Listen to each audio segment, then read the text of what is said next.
last video, we saw that a new power had emerged, and the Bible called them the robber of thy people.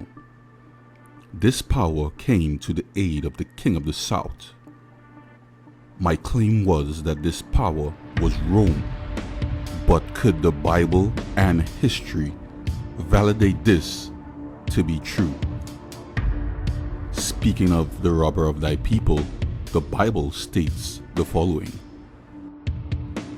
So the king of the north shall come and cast up a mount, and take the most fenced city, and the arms of the south shall not withstand, neither the chosen people, neither shall there be any strength to withstand. But he that cometh against him shall do according to his own will, and none shall stand before him. And he shall stand in the glorious land, which by his hand shall be consumed. So at this point, I will try to explain these two texts so we will have an understanding of what took place. In our previous video, we saw that it was Philip of Macedonia and the king of the north that came against the king of the south. And the Bible says that the king of the south had no strength to withstand him. And though the king of the south had no power to stand against the king of the north, the Bible says that a new power, represented by the robber of thy people, that none shall stand before him, and he shall also stand in the glorious land, which he shall consume. So this power was to stand, or to rule, and it was to conquer the king of the north, and also the glorious land, which is Jerusalem. It was under the leadership of Pompey that in BC 65, the king of the north, or Syria, was conquered. And in BC 63, he also conquered Jerusalem. Because of Rome's conquests, they are now represented by the king of the north.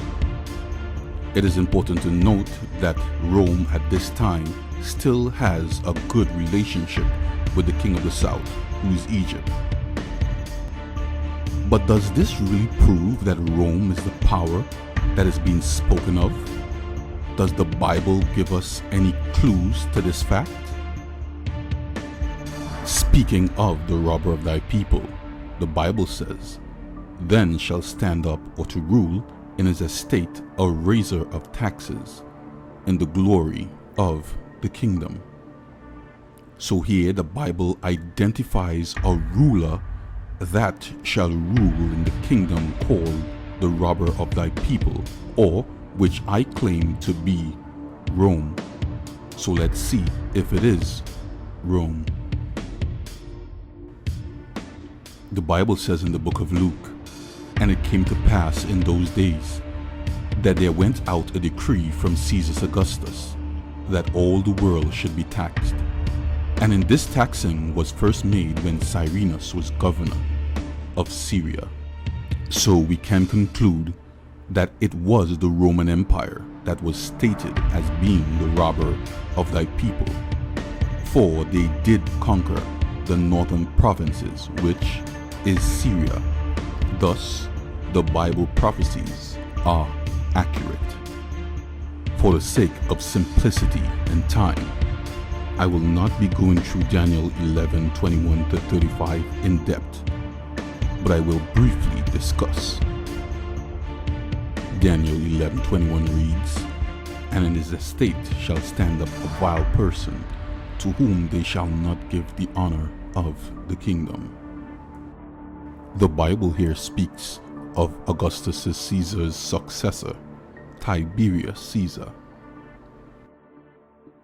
Luke chapter 3 verse 1 makes mention of Tiberius Caesar's rule.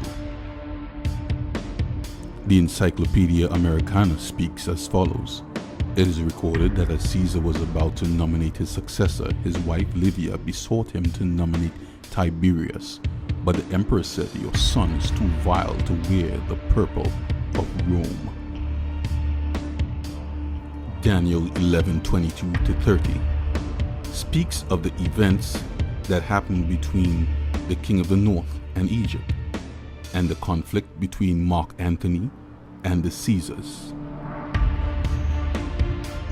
Daniel 11:31-35 speaks to Rome's metamorphosis from a pagan power to a papal or religious power, which led to 1,260 years of Christian persecution. History calls this period the Dark Ages. Daniel 11:36-38 reads, "And the king shall do according to his will, and he shall exalt himself, and magnify himself above every god, and shall speak marvelous things against the God of gods, and shall prosper till indignation be accomplished. For that is determined shall be done. Neither shall he regard the gods of his father, nor the desire of woman, nor regard any god, for he shall magnify himself above all. But in his estate shall he honor the gods of forces, and a god whom his father knew not shall he honor with gold and silver and with precious stones and pleasant things." Who is this king? Could it be another manifestation of Rome?